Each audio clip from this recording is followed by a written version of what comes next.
পড়েছে, ফরজ পড়েছে 4 রাকাত, তারপরে পড়েছে 2 রাকাত। পড়ার পরে মনে তাসাল্লি হয়নি, তখন সে করেছে কি মসজিদে আরো 2 বার দাঁড়িয়ে দাঁড়িয়ে 2 রাকাত করে 4 রাকাত নফল আদায় করেছে। করার পরে বাড়ি এসেছে। একটা একরকম হলো, এটা আরেক রকম হলো। এবার রোজা 30টা রোজা ফরজ, এই লোকটা রোজা করেছে 30টা, তারপরে ওর সাথে সাথে এরা করেছে 30টা রোজা। এবার এদেরকে বলা হলো কি, 6টা যদি সওয়াল মাসে রোজা রেখে নাও তো সারা বছর রোজা রাখার সওয়াব মিলে যায়। এই লোকটা বলছে আর পারবো না চাচা, 30টা রোজা করতে গিয়ে 2 লাখ হয়ে গেছে, আর আমি সওয়াব দেখবো না, আমি রোজা রাখতে পারবো না। 6টা সওয়ালের রোজা রাখলো না, এ রেখে দিল। আর 2টা রোজা আছে, কিসের রোজা? বলছে আশুরার রোজা, মুহররমের 9 এবং 10 2 দিন রোজা, বড় সওয়াবের রোজা।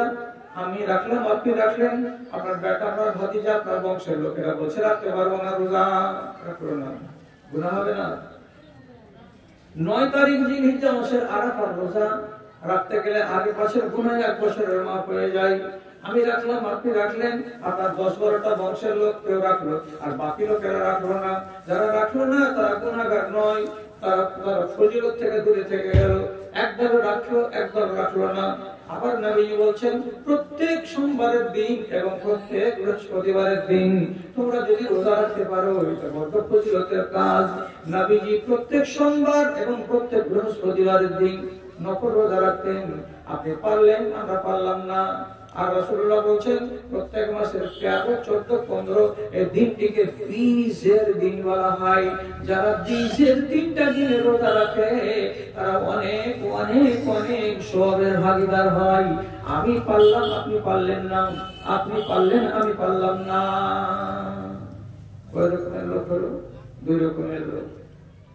এরা একজন ফরজকে মেনে চলছে কিন্তু অতিরিক্ত নফল কিছু করতে পারে না, আর আরেকজন ফরজকেও মেনে চলছে, তার সাথে সাথে নফল যত আছে সবগুলোকেই করে যাচ্ছে। দানে বলুন, সাদকাতে বলুন, রোজা বলুন, আর নামাজ বলুন, আর কিছু বলুন, সবই দিন। তাহলে এরা 2 ক্যাটাগরির লোক। এই যে আল্লাহর বিধিবিধানগুলোকে মেনে চলছে, তাদের ভিতরে 1 নম্বর শর্ত আছে কি, এরা কোন হারাম কাজে নিজেকে জড়ায় না। চুরিতে নেই, ডাকাতিতে নেই, মদখড়িতে নেই, সুদখড়িতে নেই, ব্যভিচারে নেই, কোন হারাম কাজে এরা নেই। তাহলে এই 2 কোয়ালিটির লোক, এদের জন্য দাড়িপাল্লা নেই বলছি তো নেই নয়, দাড়িপাল্লা আছে, কিন্তু আপনার নেকিকে, আমলগুলোকে দাড়িপাল্লাতে চাপাবার দরকারই পড়বে না। কেন পড়বে না? আল্লাহ কোরআনে বলেন সাউফা ইউহাসাবু হিসাবান ইয়াসীরা। এই সমস্ত মানুষগুলোকে আল্লাহ রাব্বুল আলামিন আগে হিসাবের ময়দানে আসার আগে, দাড়িপাল্লার সামনে খাড়া করার আগে আকাশের দিক থেকে প্রথমে কাঠ ছাড়বেন একগুলো। সেই কাঠগুলোকে বলা হয় কি, আরবি ভাষাতে বলে সাহিফা। সাহিফার মানে কি, একটা হলো কাঠ, একটা হলো পাশ। একগুলো পাশ হলো সবুজ রঙের, আর একগুলো পাশ হলো লাল রঙের। কাগজের মতো কাঠ একটা হাতে আপনি পাবেন। এটা যদি সবুজ হয় তাহলে আপনার ডান হাতে এসে লাগবে, আর এটা যদি লাল হয় আপনার বাম হাতে এসে লাগবে। কিয়ামতের মাঠে প্রত্যেকটা মানুষের কাছে একটা করে পাস থাকবে, একটা করে টিকিট থাকবে। যখন আপনার হাতে ওই কার্ডখানা থাকবে, আপনি এখানে আসবেন আমলকে ওজন করার জন্য। আল্লাহ রাব্বুল আলামিন দেখতে পাবেন আমার বান্দার হাতে, ডান হাতে তার সবুজ কার্ড আছে। রাব্বুল আলামিন আপনি বলবেন বাড়ি কোথায়? তো দহরা, নাম কি? আব্দুল সালাম। আল্লাহ তাআলা বলবেন যাও আমার জান্নাতে যাও, বিনা হিসাবে। এটাই হিসাব। আরেকজনকে ডাকে, নাম কি? মুজিবুর রহমান। বাড়ি কোথায়? উত্তর দহরা। মুজিবুর রহমান মুখের বেটা? হ্যাঁ। তোর হাতে তো কার্ড দেখা যাচ্ছে, লাল কার্ড আছে, এদিকে এসো। বগল চুলকাবে এমনি করে, তারপরে তো ফারাজে সাহমা এমনি করে বগল চুলকাবে। আল্লাহ কাছে রাখছে, আর আমরা স্কুল চাষাকে বলে যাও, চলে যাও, আমাকে যেতে বললো না, এখানে খাড়া হও। কি হবে আল্লাহ? বলছে বললাম একে মাফ করার জন্য এটা হলো দাড়িপাল্লা। দাড়িপাল্লা সম্বন্ধে আল্লাহ তাআলা কি বলেছেন? ওয়া মান ফামান সাকুলাত মাওয়াজিনুহু فهو في عيشة راضية وأما من خفت موازينه فأمه هاوية وما أدراك ما هي نار حامية যার পাল্লাটা এমনি করে ওজনে চাপানো হবে, একদিকে নেকি আর একদিকে বদিকে, তো বদির পাল্লাটা যদি ভারী হয়ে যায় কত গ্রাম? মাত্র 250 গ্রাম। 250 গ্রাম নেকি যদি নেকির পাল্লাতে এসে যায়, আর যদি 260 গ্রাম হয়ে যায়, 10 গ্রাম যদি বেশি হয়ে যায়, তাহলে নেকির পাল্লাটা ভারী হয়ে যাবে আর পাপের পাল্লাটা হালকা হয়ে যাবে। তাহলে তো কেল্লাফতে হয়ে যায়, কিন্তু কি হয়েছে? নেকির পাল্লাটা হালকা হয়ে গেছে। কতখানি? তো মাত্র 250 গ্রাম। খালি তাকাবে, কি হয়েছে আল্লাহ, কি হয়েছে? তো চোখ দিলে এখন ঝুলে গেছে লাঠি, দেখছিস নেকির পাল্লা নিচের দিকে না পড়ে উপর দিকে খাড়া হয়ে গেছে, এটা বসে গেছে, মানে আর ওজন বেশি। কতখানি আল্লাহ? 100 গ্রাম। এইটুকু? হায় হায় হায় হায় হায়। উফ, মরবার 15 দিন আগে সেদিন জমশেদ জাদা পড়লে হয় সুন্দর করে রক্ষণ করে জি গড়গড়ি হাটে, চলো না 9টা পড়ে লিখে। আমি তো ঝাড়ে বলি তুমি পড়োগা, আমি দেখছি পরে। এই যে দেখছি পরে ভয়ে চলে এলাম, তার পড়া হলো না। সে যদি 4 রাকাত নামাজ সেদিন মেরে দিতাম, তো আজকে কি 100 গ্রামের ঘাটতি পড়তো আমার। কি করবো? অল্পের জন্য ফাড়া কেটে গেল আমাদের। অল্প টল্প নয়, এখন জাহান্নামে যেতে হবে, সোজা সোজা কথা। হিসাবটা এই করা আছে, তোকে কোরআনে এর আগে বলে দেওয়া হয়েছে। তোর অনেক তোর বাচ্চা ছাড়া এই সূরাটা পড়েছে। ওয়াম্মা মান খাফাত মাওয়াজিনুহু ফাউমুহু হাবিয়া। কেন জানা নেই? এটা সূরা অনেক লোকের যে হাবিয়া জানা নাই। হাবিয়া মানে কি? হাবিয়া জাহান্নাম, হাবিয়া দোজখ। হাবিয়া তো যেতে হবে ওজন হালকা হয়ে যেতে গেলে, তুই তো জানিস। এখন যা জাহান্নামে যেতে। আরে থামেন থামেন, কি করবি? কইছে একটু ভিক চাইতে যাব। ও ভিক চাইতে যাবি? ধান নিবি নাই, চাল নিবি নাই, কিসের ভিক নিবি? এই যে শর্ট পড়েছে তার ভিক্ষা চাইতে যাবে। খুঁজে খুঁজে খুঁজে খুঁজে খুঁজে খুঁজে একবার ওই সকালবেলায় খুঁজতে লেগে 6 ঘন্টা পরে ইট ভাটার কাছে দেখছি ওর মা লাইনে ফাড়ে আছে। মাগে তুই তার মা, তোর নাম তো সুলতানা। কি করছিস? কাছে 100 গ্রাম নেকি করে গেছে কে মা। তুই যে তাহাজ্জুদ পড়া মানুষ, তো নেকি শেষ নেই। আমি তো চোখে দেখেছি, তো পাহাড় লেগেছিল নাকি। তো এখান থেকে যদি তুই এতটি তুলে দিয়ে দিস মা, তো কিচ্ছু হবে না তোর। আমাকে দিয়ে দে, তোর বেটা আমি ফেসে গেছি, মাত্র এতটি নাকি লাগবে মা। মা খালি ওইরকম করে দেবে, টাকা লাগা হবে। কার বেটা তুই? উঠে তোর বাড়ি। আমি তো কে? কখন তুই বেটা? কে বললো আমি মা? মা মা বলে নিজেকে চেনারই দেবে না। শেষের বেলায় চুলকাতে চুলকাতে ওখান থেকে আপনার দেয় বাপুর কাছে যাইতে। বাপুকে খুঁজে বাহির করতে লাগলো 4 ঘন্টা। বাপু যা বলছে, বলে তুমি তো ভালো মানুষ ছিলে, মাদ্রাসার সেক্রেটারি, মসজিদে তুমি ক্যাশিয়ার, তোমার মতো আমানতদার কে ছিল? তোমার তো নেকি অনেক, আমাকে এতটি দিয়ে দিলে কোন ক্ষতি হয়ে যাবে? এখানে সে ভিক চাইছে। তো কতটি লোকের কাছে ভিক চাইবে? যেমন অনেক ভিক্ষা টাকা। يوم يفر المرء من أخيه وأمه وأبيه وصاحبته وبنيه لكل امرئ يومئذ شأن يغنيه। বেটার কাছে যাবে, বেটা বাপকে চিনবে না। স্ত্রীর কাছে যাবে, স্ত্রী বলবে এখান থেকে দূরে হটলি না, ঝাঁটার বাড়ি মানো, কিসের ভিক চাইতে এসেছে সেখানে। মা বলবে চিনি না তোকে, না না এখানে পাওয়া যাবে না। বাপ বলবে আমি তোকে চিনি না। একটা ভাই দুনিয়াতে এত পেয়ারা জিনিস, ভাইয়ের কাছে যে বলবে ভাই একটু যদি দিতিক তো লাভ হতো। ভাই বলবে ভাই আমি চিনি না। 5টা দরবার গেল, কোন দরবারে ভিক্ষা মিলল না। খালি হাত খালি হাত, খালি ঝোলা নিয়ে মজলুম হয়ে রব্বুল আলামিনের কাছে ফিরে আসবে। আল্লাহ তাআলা বলবেন হালাত কি রে বান্দা?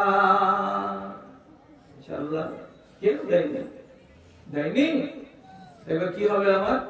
তো কতটি ঘাটতি পড়েছে, যে এতটি মাত্র মামলা। আল্লাহ রাব্বুল আলামিন বলছেন তোকে 2 ঘন্টার জন্য জাহান্নামে যেতে হবে। দুঃখের সীমা থাকে না যে যখন এই কথাটা পড়ি আর বলি আমি যে কিয়ামতের দিন এক কোন লোককে কাউকে মাত্র 3 ঘন্টার জন্য জাহান্নামে যেতে হবে, কাউকে 5 ঘন্টার জন্য জাহান্নামে যেতে হবে, কাউকে এক বেলার জন্য জাহান্নামে যেতে হবে, কাউকে এক দিনের জন্য জাহান্নামে যেতে হবে, কাউকে একটা মাসের জন্য জাহান্নামে যেতে হবে, কাউকে 1 বছরের জন্য জাহান্নামে যেতে হবে, কাউকে 20 বছর 30 বছরের জন্য জাহান্নামে যেতে হবে। আবার কোন মানুষ দুনিয়াতে এমনও আছে যাকে অনাদি অনন্তকাল ধরে জাহান্নামের আগুনে জ্বলতে হবে। আবার কিছু মানুষ আছে এমন, আল্লাহ রাব্বুল আলামিন তাকে একটা জায়গাতে নিয়ে গিয়ে খাড়া করে দেবেন।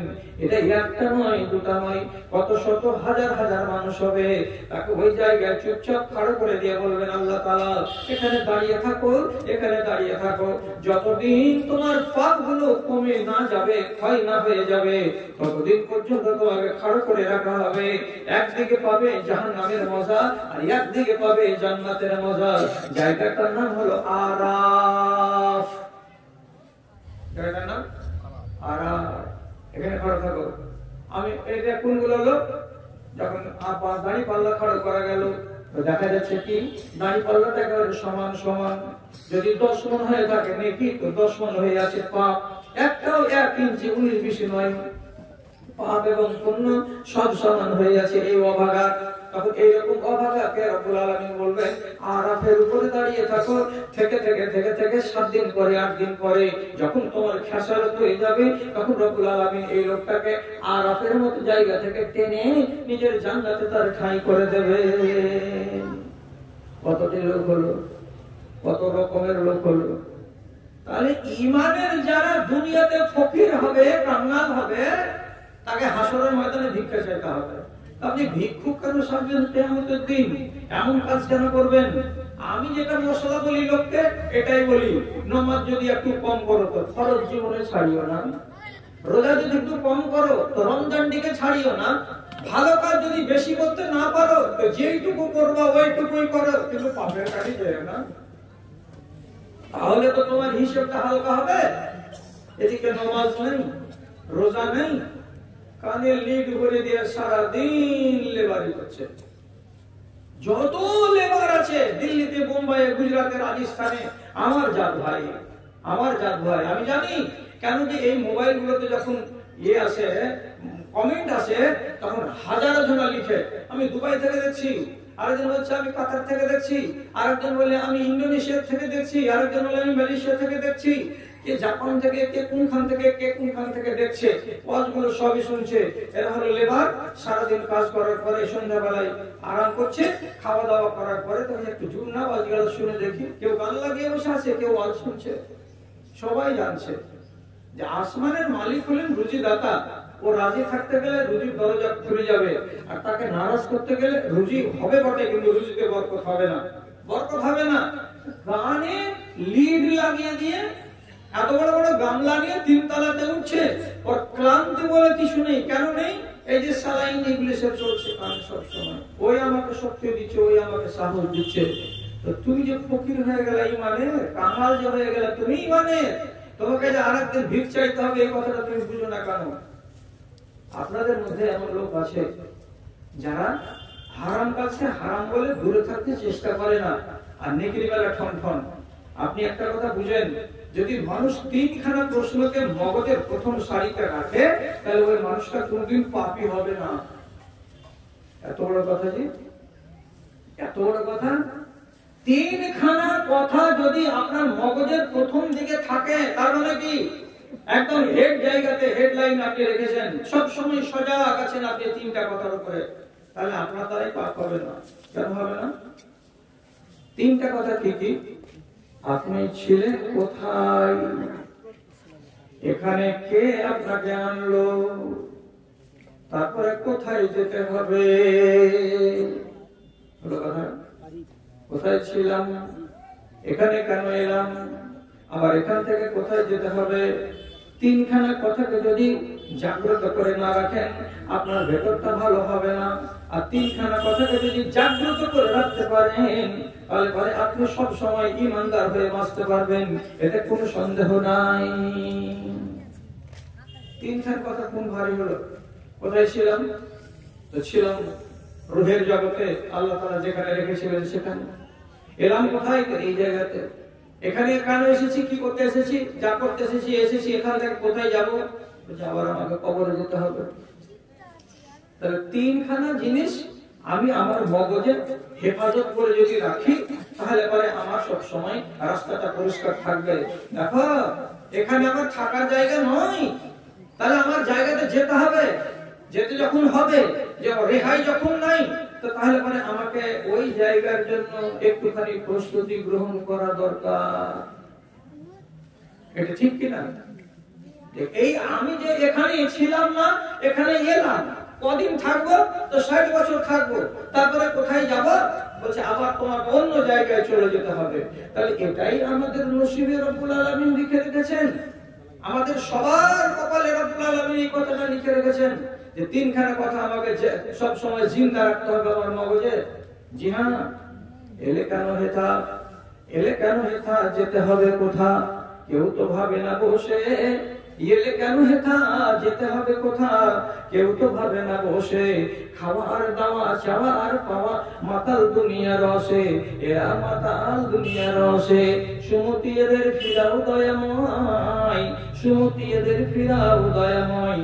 মিল দাও কথাও কাজে, হৃদয় ভরে দাও ইমানি আলোতে। সাজায় নতুন সাজে, সাজায় নতুন সাজে। জাগ্রত রাখবে আপনাকে সব সময়। এটা জায়গা আমার নয়। যদি আমার হতো, তাহলে আমার বাপ কেন কবরে গেল? আমাকে আগে এই জালসাতে ডেকে আনতো কে? সর্বপ্রথম এই গ্রামের কোন লোকটা আমাকে ডেকে আনতো? আপনারা নামটা জানেন, সবাই চিনেন ওকে, নাম আব্দুল গফুর। ও আচ্ছা, আজকে তো নাই, এখানে বাড়ি ছিল। নাম কি ভুল বলছি আমি? আছে? ওনাকে দেখতে পাই না, কে যেন বলেছে যে উনি নেই। তাহলে এরকম আরো তো মানুষ আছেন এই গ্রামে, গত বছর ছিলেন, এই বছর নেই। তাহলে আপনি এটা ভাবতে পারলেন না যে আমার বাপ নেই কেন, আমার মা নেই কেন, আমার দাদা নেই কেন? তো বোঝা যাচ্ছে এই জায়গাটা আমাদের নিজের জায়গা নয়। এখানে আমরা কিছুদিনের মতো আসি, আর সবাই মোবাইল বাজাচ্ছে, কিন্তু কেউ এই কথাগুলো তো মগজে ঠাঁই দেয় না। একটা ছোট ছেলে কাওয়ালি গাইছে, ये दुनिया किराए का घर है, ये दुनिया किराए का घर है, एक दिन न एक दिन छोड़ना पड़ेगा। বলবেন এই মোবাইলটাকে, বলবেন সকালবেলায় যে দুনিয়া কিরায়ে কা ঘর है, ভাড়ার ঘর, কয়েকদিন আসো তারপরে ছেড়ে চলে যেতে হবে। আমি জানছি, জানার পরে যে ভুলে যাচ্ছি, তার মানে হলো যে আবার এই কথাটা খেয়ালে নাই। খেয়াল থাকলে কি আর এই দুর্গতিটা হতো আমার ইমানের? দয়া করে কথাটাকে বুঝুন, ঠান্ডা মাথাতে বুঝুন। আল্লাহ রাব্বুল আলামিন নিজে বলছেন, ওয়া ইজ্জতি, আমার ইজ্জতের কসম। রাব্বুল আলামিন বলছেন, দুনিয়াতে কোন জিনিসের কসম আমি খেলাম না, আমি আমার ইজ্জতের কসম খেয়ে বলছি, লা আজমাউ আলা উম্মতি আলা আবদি খাউফাইনি ওয়া আমানাইনি। আমি আমার কোন একটা বান্দাকে দুই দুনিয়াতে দুইবার করে আতঙ্কের মধ্যে রাখবো না, আর দুই দুনিয়াতে আমার কোন বান্দাকে দুইবার আনন্দের মধ্যে রাখবো না। বুঝতে না পারেন আবার বলছি, দুনিয়া কয়টা? দুইটা, এই দুনিয়া আর ওই দুনিয়া। নিয়ামত আল্লাহর কয়টা বলছেন এখানে? তো দুইটা, একটা হলো ভয় আর একটা হলো আনন্দ। তো কি বলছেন আল্লাহ তাআলা নিজের কসম খেয়ে? আমার কোন বান্দাকে আমি দুইবার করে ভয়ের মধ্যে ডুবিয়ে রাখবো না দুই দুনিয়ায়। আমার কোন বান্দাকে নিরাপত্তার মধ্যে, নিশ্চয়তার মধ্যে, শান্তির ভেতরে ডুবিয়ে রাখবো না দুই দুনিয়ায় কোন বান্দাকে। এর মানে আমার যে কোনো বান্দাকে আমি একবার সুখে রাখবো আর একবার আমি দুঃখে রাখবো। আমার বান্দারাকে একবার ভয়ের মধ্যে ডুবিয়ে রাখবো আর একবার আমি আনন্দের মধ্যে ডুবিয়ে রাখবো। তার মানে কি দুই দুনিয়াতে দুবারই সুখী হবেন এটা হতে পারে না, দুই দুনিয়াতে দুইবারই দুঃখী হবেন এটা হতে পারে না। একবার এক দুনিয়ায় যদি দুঃখী হন আর এক দুনিয়া আপনাকে সুখী হতে হবে, আর এই দুনিয়ায় যদি আপনি সুখী হয়ে যান তাহলে ওই দুনিয়ায় আপনাকে দুঃখী হতে হবে। আল্লাহ রাব্বুল আলামিন বলছেন দুঃখে আর সুখে দুই দুনিয়ার সঙ্গে ভাগ করে রেখেছি, একবার একটা আর একবার আরেকটা, তোমাকেও নিতে হবে আমাকেও নিতে হবে। এখন বলুন আপনি কোনটা নেবেন? এই দুনিয়াতে যদি সুখ নেন তাহলে ওই দুনিয়ায় কি হবে? দুঃখ। এই দুনিয়ায় যদি দুঃখ নেন তাহলে ওই দুনিয়ায় কি হবে? সুখ। মানের কথাটা এটা হাদিসের কথা বলছি, আল্লাহ তাআলা নিজে কসম খেয়ে বলছেন আমি দুনিয়াতেই কাউকে দুঃখী করে রাখবো না, আর দুই দুনিয়াতে আমি সুখী করে কাউকে রাখবো না। বুঝতে পারলাম না মাওলানা, ভালো করে খুলে বলেন সুখ কোনখানে আছে? সুখ আছে হযরত আযান হলো আসসালাতু খায়রুম মিনান নাওম। কথা বলুন। ডিসেম্বর মাসের 25 তারিখে কনকনে শীতের রাত্রিতে রাতে 4:30টার সময় 5টার সময় আযান পড়ে গেল। গরম ল্যাপখানা ছাড়তে গেলে মজা লাগে না কষ্ট লাগে? কষ্ট লাগে। কষ্ট লাগে। এই কষ্টটা আপনাকে লাগলো, আপনি যদি বলেন ভালো করে ঢেকে দিলেন, দেওয়ার পরে কটকটা করে চারিদিক থেকে চেপে দেবেন, খুব নিন দিলেন, উঠতে পারলেন না, কেন? কষ্ট। এই কষ্টটাকে আপনি কষ্টই মানলেন যে আমি পারবো না উঠতে। এই দুনিয়াতে আপনি কষ্ট মানতে পারলেন না, সুখকে কবুল করে নিলেন। কিয়ামতে দিন আল্লাহ তাআলা বলেন কি, ও বান্দা দুনিয়াতে তুমি সুখ করেছিলে, এখন তোমার ভাগে কি আছে বলো তো বান্দা? ওয়াজ যে শুনেছিলাম বুঝেছিলে কি মাথা, বলো তো কি তোমার ভাগে আছে? দুনিয়ায় সুখ করে নিয়েছো, এখন তোমাকে দুঃখ করতে হবে। কেমন বুঝলি আল্লাহ?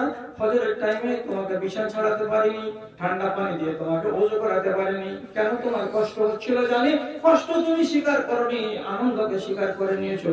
তোমার ভাগে আনন্দ বুক করা হয়ে গেছে, আজকে তোমাকে কষ্ট স্বীকার করতে হবে। রব্বুল আলামিন তাকে ঠাঁই দেখিয়ে দিয়ে বলবেন যাও লাল ঘরে। কি ঝামেলা হচ্ছে বুঝতে, কষ্ট লাগছে বুঝতে? এখানে যদি দুঃখকে আপনি দুঃখ মনে না করেন, এই দুঃখ কি আছে, দুঃখকে যদি দুঃখ মনে না করেন, কষ্টকে যদি কষ্ট মনে না করেন, তাহলে আপনার কপালে সুখ ওখানে লেখা আছে। আর ইকবাল বলছেন কথাটা, खुदी को कर बुलंद इतना कि हर तकदीर से पहले खुदा बंदा से खुद पूछे बता तेरी रजा क्या है। এমন করে নিজের জানটার উপরে তুমি আল্লাহর বিধানকে চাপাও, চাপাও, এমন করে চাপাও যখনই তোমার মনের উল্টো হবে তখন মনে মনে ভাববা উল্টো যদি হয়, মনটাতে যদি কষ্ট হয়, কিয়ামতের দিন আল্লাহ রাব্বুল আলামিন আমাকে কষ্ট দেবেন না আনন্দ দেবেন, এটা ওয়াদা করে রেখেছেন। এই বলে দুনিয়ার কষ্টকে যদি স্বীকার করে নিতে পারেন, কিয়ামতের দিন আল্লাহ রাব্বুল আলামিন আপনাকে ডেকে বলবেন বান্দারে হিসাব দিতে হবে না, হিসাবের জন্য তোকে আমি ডাকিনি। কোনটা ঘর তোকে লাগবে, তোর বিল্ডিং এর রং কেমন হবে, সেটা 10 তলা হবে না 20 তলা হবে, সেটা এয়ার কন্ডিশন হবে না নন এয়ার কন্ডিশন হবে, তুমি শুধু মুখ দিয়ে বলো তোমার জন্য তোমার জিনিসটাকে আমি আল্লাহ রেডি করে রেখেছি, তুমি আমার কাছে চাইতে আসবে না, আমি আল্লাহ তোমার কাছে যাব। বানাও না, বানাও।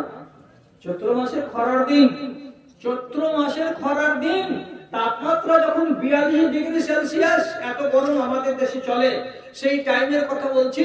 একটা মা, এর বাড়ি হচ্ছে দহরা, ও যাবে কোথায়? তো মিশ্রপাড়া, তার বাড়ি তো মায়ের বাড়ি, তো নামাজ পড়া মেলা, এখন এখান থেকে হাঁটতে হাঁটতে যে যাবে, তো গরম বলে বেটা ছেলে গেঞ্জিও গায়ে দেয় না, লুঙ্গিটা আলতা পাল্টা করে গায়ে দেয়, পরে তো তারা তো পারবে না।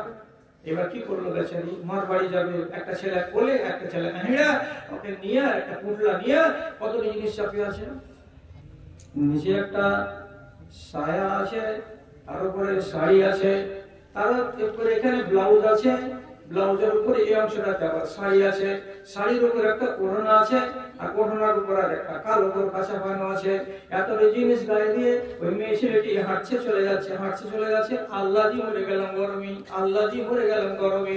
মায়ের বাড়ি গিয়ে তাড়াতাড়ি ঘরের ভেতরে গিয়ে কাপড়গুলোকে যখন নামাচ্ছে, ব্লাউজটা দেখা যাচ্ছে মনে হচ্ছে পানিতে ভেজানো আছে, কত গরম তাকে লেগেছিল।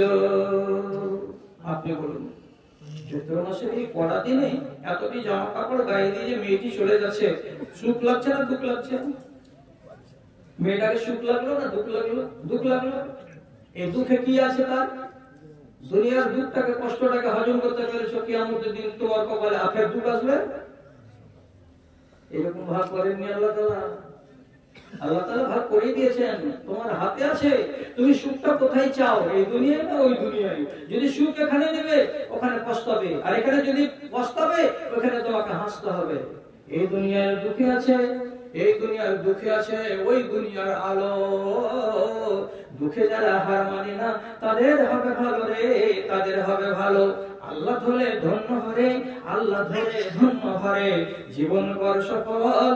তুই দুনিয়াতে মানুষ রে কেন এলি বল? তোর আমলে যা আভাস মিলে যাবি রসার তল রে, যাবি রসার তল। শ্রেষ্ঠ হয়ে জন্ম লয়ে লজ্জা নেই যে তোরে, ভণ্ডামিতে মন পেতেছিস, ইমান নেই তোর ঘরে রে, ইমান নেই তোর ঘরে। রোজ হাসরের কঠিন দিনে খাটবে না তোর চল। তুই দুনিয়াতে মানুষ হয়ে কেন এলি বল? তোর আমলে যা আভাস মিলে যাবি রসার তল রে, যাবি রসার তল। প্রত্যেকটা মানুষকে বলছি কিয়ামতের দিন আপনাকে যেন ভিক চাইতে যেতে না হয়, তার জন্য সেরকম মানসিকতা তৈরি করুন। আপনাকে আমি এটাও বলে দিলাম তিনই ক্যাটাগরির মুসলমান।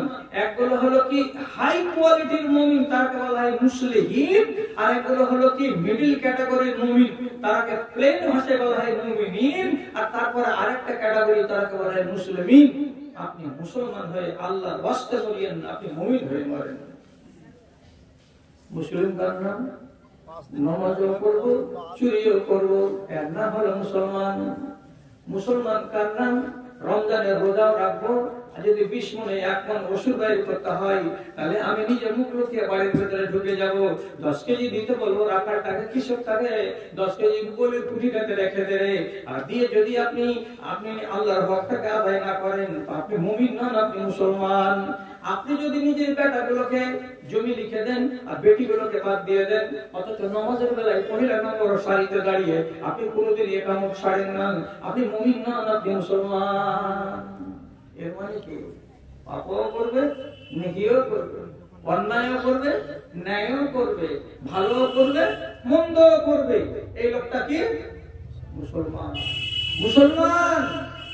এখন আপনি নামাজও পড়ালো, আপনি নামাজও পড়ছেন, আর এত বড় শানদার মসজিদের ওযুখানা দেশে মুখ থেকে খাইনি বের করে ওযুখানা ফেলছেন। মুসলমান।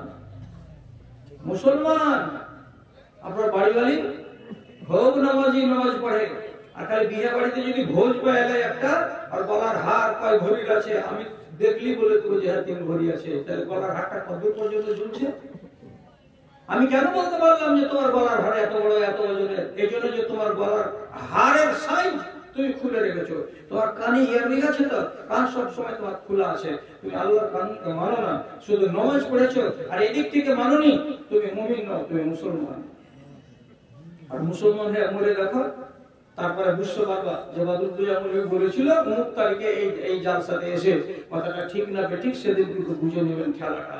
আমি সব সময় বলি দুনিয়ার মুসলমানকে, মুসলমান হয়ে মরতে হবে না, মুসলমানের সাথে আপনাকে ঈমান নিয়ে মুমিন হয়ে মরতে হবে। মুমিন কোনটার নাম? কাকে বলে মুমিন? রাসূলুল্লাহ যেটা পরিচয় দিয়েছেন সেটাই মানেন, তাছাড়া অন্য কোনো জিনিস আপনাকে মানতে আমি বাধ্য করব না। নবী বলছেন আল মুমিনুনা হাইয়িনুনা লাইয়িনুনা কাল ইবলি আনিফে। মুমিন কাকে বলা হয়?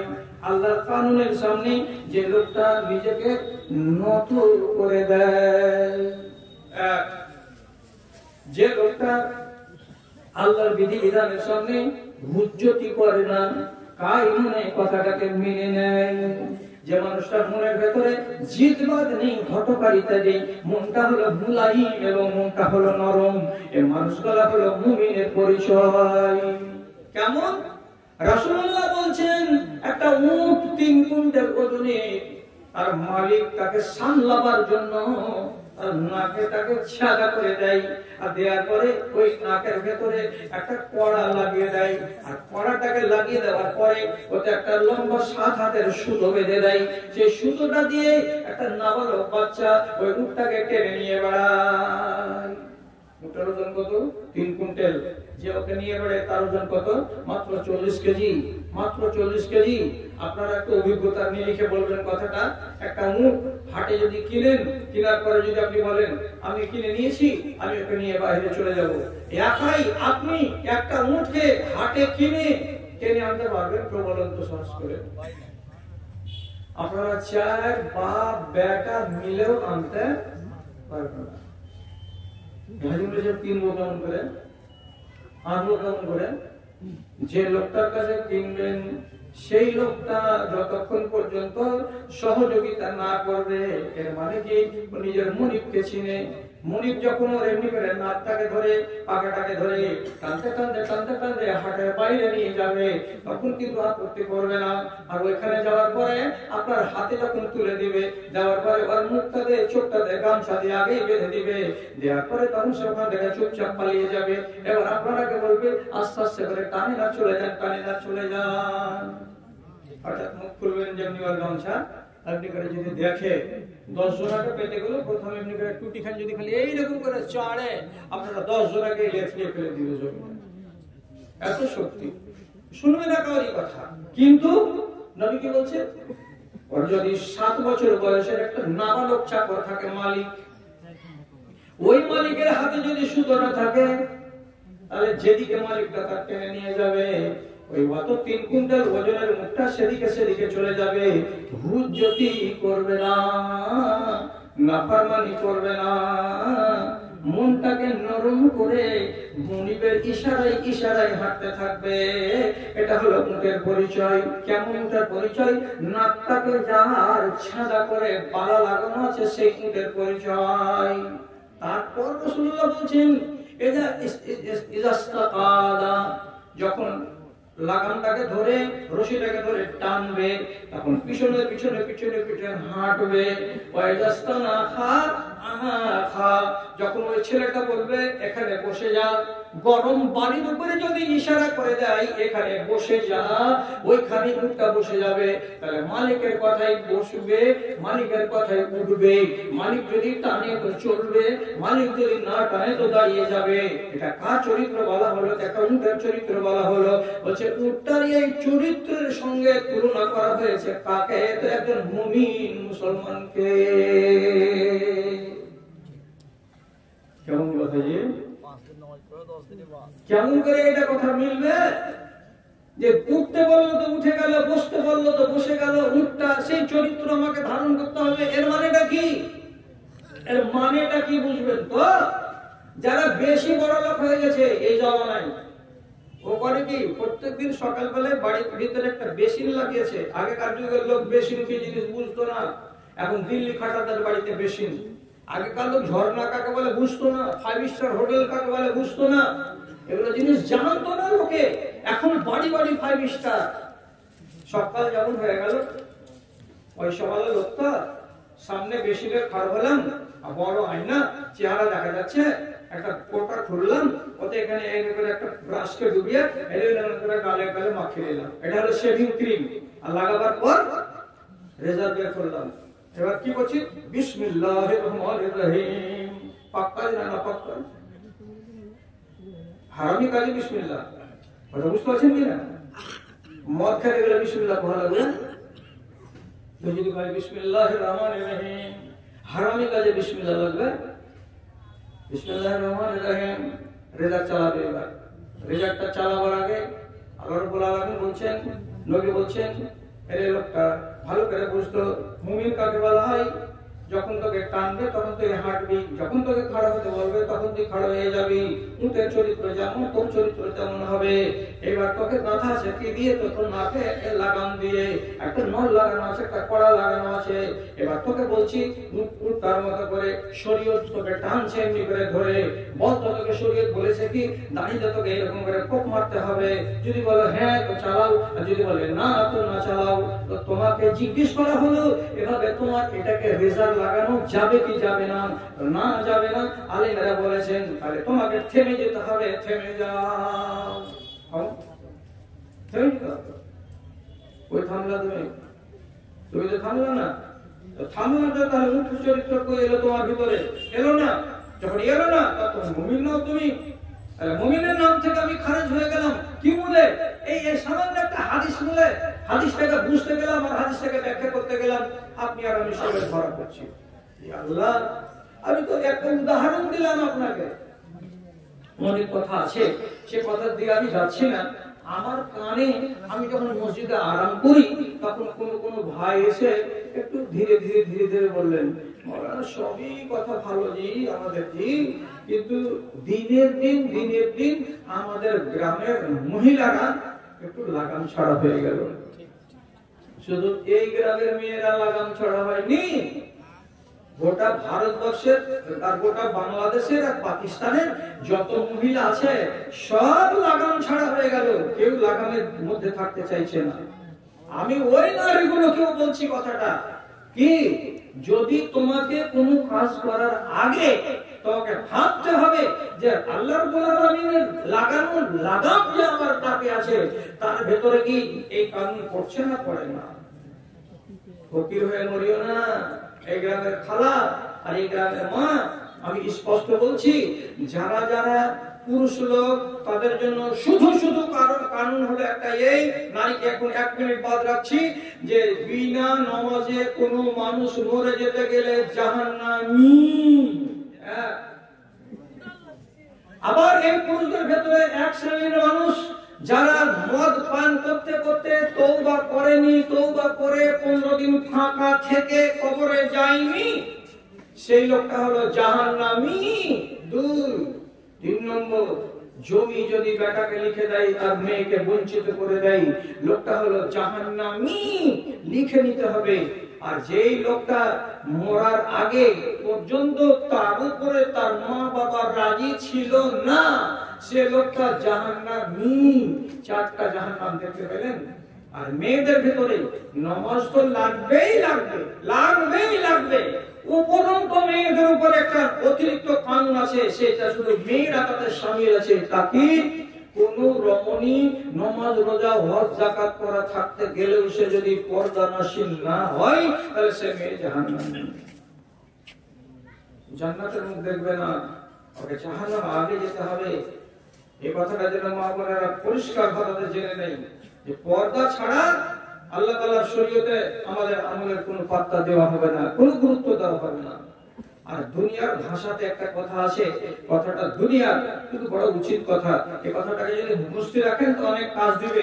আর বিশেষ করে প্রত্যেকটা ভাই আপনি আপনার স্ত্রীকে শুনিয়ে দিবেন আর শিখিয়ে দেবেন, তাহলে আপনার স্ত্রী অনেকটা সাবধান হবে। কি 3টা জিনিসের কোনো দাম নাই, 3টা জিনিসের কোনো মূল্য নাই, 3টা জিনিসের কোনো ভ্যালু নাই, ভ্যালু নাই 3টা জিনিসের, কোনো দামই নাই 3টা জিনিসের। কি আঙুলে গুনেন। নদীর পাড়ে বাড়ি,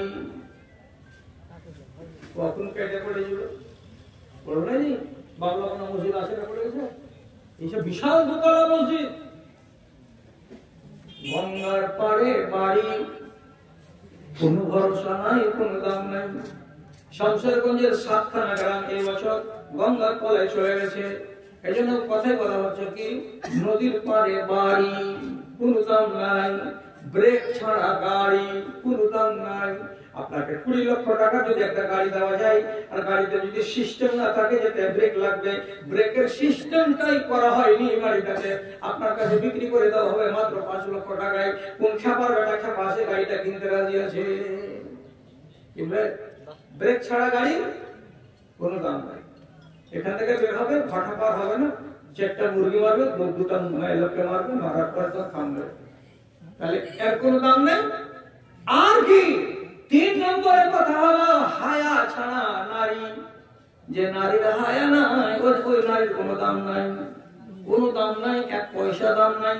কিসের জন্য এত বড় কথা বলা হলো? এই জন্য বলা হলো, নবীজি বলেছেন আল হায়া ওয়াশুবাতু মিনাল ঈমান, ইযা লাম তাস্তাহি ফাসনা মা শিতা। হায়া হলো ব্রেকের কাজ করা, হায়ার মানে হলো দ্বিধা, হায়ার মানে হলো সম্পদ, হায়ার মানে হলো মনের ভিতরে একটা অনুশোচনা প্রকাশ করা। আমি যে কাজটা করতে যাচ্ছি এটা লোক যদি জানতে পারে তো পরিণাম ভালো হবে না, এমন ভেবে চিন্তে থমকে যাওয়া, দাঁড়িয়ে যাওয়া, রুকে যাওয়া, এটাকে বলা হয় হায়া।